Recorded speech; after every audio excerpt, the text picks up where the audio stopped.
നമസ്കാരം.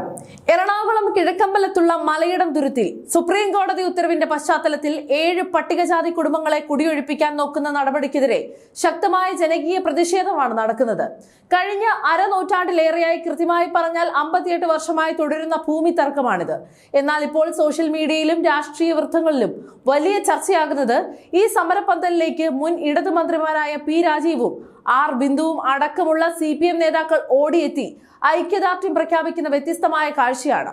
ഭരണമോ സർക്കാരോ അല്ല, ജനങ്ങളാണ് പ്രധാനമെന്ന് മുൻ മന്ത്രി ബിന്ദു സമരപന്തലിലിരുന്ന് പ്രസംഗിക്കുമ്പോൾ രാഷ്ട്രീയ കേരളം ഒരേ സ്വരത്തിൽ ചോദിക്കുന്നത് ഒരൊറ്റ ചോദ്യമാണ്. മേഡം, കഴിഞ്ഞ തുടർച്ചയായ 10 വർഷക്കാലം കേരളത്തിന്റെ ഭരണം നിങ്ങളുടെ കയ്യിലായിരുന്നില്ലേ?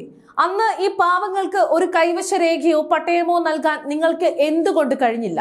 നമുക്കറിയാം, കോടതികളുടെ കടുത്ത നിർദ്ദേശങ്ങൾ വന്നാൽ അത് നടപ്പാക്കാൻ ഏതൊരു സർക്കാരും ബാധ്യസ്ഥരാണ്. ഈ കേസിൽ 4 വർഷം മുൻപാണ് സുപ്രീം കോടതി ഭൂവുടമയായ ശങ്കരൻ നായർക്ക് അനുകൂലമായ വിധി പുറപ്പെടുവിച്ചത്. 15 തവണ അഭിഭാഷക കമ്മീഷൻ ഈ പാവങ്ങളെ ഒഴിപ്പിക്കാൻ വന്നിട്ടും നാട്ടുകാരുടെ പ്രതിഷേധം കൊണ്ട് മാത്രമാണ് അത് നടക്കാതിരുന്നത്. ഈ 4 വർഷക്കാലവും കഴിഞ്ഞ 10 വർഷത്തെ ഭരണകാലയളവിലും പിണറായി വിജയൻ സർക്കാരിന് ഈ 7 ദളിത് കുടുംബങ്ങളെ സുരക്ഷിതമായി മറ്റൊരു സ്ഥലത്തേക്ക് മാറ്റിപ്പാർപ്പിക്കാനുള്ള പുനരധിവാസ പദ്ധതി വളരെ നിസ്സാരമായി നടപ്പിലാക്കാമായിരുന്നു.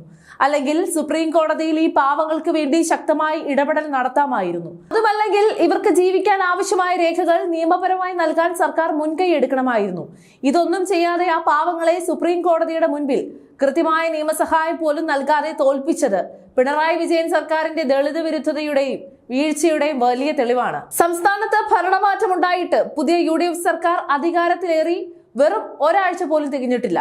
അതിനിടയിലാണ് പെരുമ്പാവൂർ മുൻസിഫ് കോടതി 2 ദിവസത്തിനകം ഈ ഒഴിപ്പിക്കൽ പൂർത്തിയാക്കണമെന്നും അതിനായി പോലീസിനെ ഉപയോഗിക്കണമെന്നും കർശന നിർദ്ദേശം ആഭ്യന്തരമന്ത്രിക്ക് നൽകിയിരിക്കുന്നത്. 10 വർഷം ഭരണം കയ്യിലിരുന്നപ്പോൾ ഈ പാവങ്ങളെ തിരിഞ്ഞു നോക്കാത്ത CPM നേതാക്കൾ പുതിയ സർക്കാർ വന്ന ദിവസങ്ങൾക്കകം കോടതി ഉത്തരവ് വരുമ്പോൾ അതിന്റെ പൂർണ്ണ ഉത്തരവാദിത്തം പുതിയ സർക്കാരിന്റെ തലയിൽ കെട്ടിവെക്കാൻ നോക്കുകയാണ്. പുതിയ മുഖ്യമന്ത്രി VD സതീശൻ അധികാരമേറ്റ് ഒരാഴ്ച തികയും മുൻപ് തന്നെ ഈ വിഷയത്തിൽ അടിയന്തരമായി ഇടപെട്ടിരിക്കുകയാണ്. പ്രദേശവാസികളുമായി ചർച്ച നടത്തി പ്രശ്നം സമാധാനപരമായി പരിഹരിക്കാൻ അങ്കമാലി MLA കൂടിയായ മന്ത്രി റോജി M ജോണിനെ മുഖ്യമന്ത്രി നേരിട്ട് ചുമതലപ്പെടുത്തി കഴിഞ്ഞു. കൂടാതെ നിലവിലെ ക്രമസമാധാന പ്രശ്നങ്ങളും പാവപ്പെട്ട കുടുംബങ്ങളുടെ അവസ്ഥയും കോടതിയെ ബോധ്യപ്പെടുത്തി കൂടുതൽ സമയം അനുവദിക്കണമെന്ന് സർക്കാർ കോടതിയിൽ ആവശ്യപ്പെടാനും തീരുമാനിച്ചിട്ടുണ്ട്.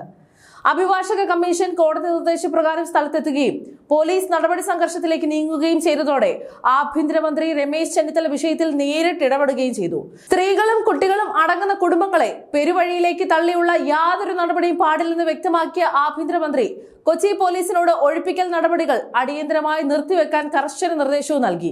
കൂടാതെ അവിടെ നടന്ന പോലീസ് നടപടിയെക്കുറിച്ച് 3 ദിവസത്തിനകം റിപ്പോർട്ട് നൽകാനും ഉത്തരവിട്ടിട്ടുണ്ട്.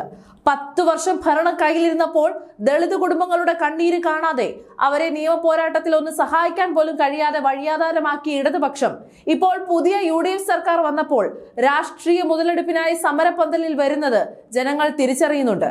കഴിഞ്ഞ 10 വർഷക്കാലം ഭരണം കയ്യിലുണ്ടായിരുന്നിട്ടും മലയിടം തുരുത്തിലെ പാവപ്പെട്ട ദളിത് കുടുംബങ്ങൾക്ക് ഒരു തുണ്ട് ഭൂമിയോ പട്ടയമോ നൽകാൻ ശ്രമിക്കാതെ ഒടുവിൽ അവരെ സുപ്രീം കോടതിയുടെ മുൻപിൽ തോൽപ്പിച്ചു കൊടുത്ത പിണറായി വിജയൻ സർക്കാരാണ് ഈ ദുരന്തത്തിന് യഥാർത്ഥ കാരണക്കാർ. ഭരണം പോയപ്പോൾ മാത്രം സമരപന്തലിൽ വന്ന് ന്യായീകരണം വിളമ്പുന്ന ഇടതു നേതാക്കളുടെ ഇരട്ടത്താപ്പിന് അധികാരമേറ്റ ദിവസങ്ങൾക്കകം തന്നെ ആ പാവങ്ങളെ സംരക്ഷിക്കാൻ ചർച്ചകളുമായി മുന്നോട്ട് പോകുന്ന പുതിയ UDF സർക്കാരിന്റെ ഈ ജനകീയ ഇടപെടൽ തന്നെയാണ് ഏറ്റവും വലിയ രാഷ്ട്രീയ മറുപടി.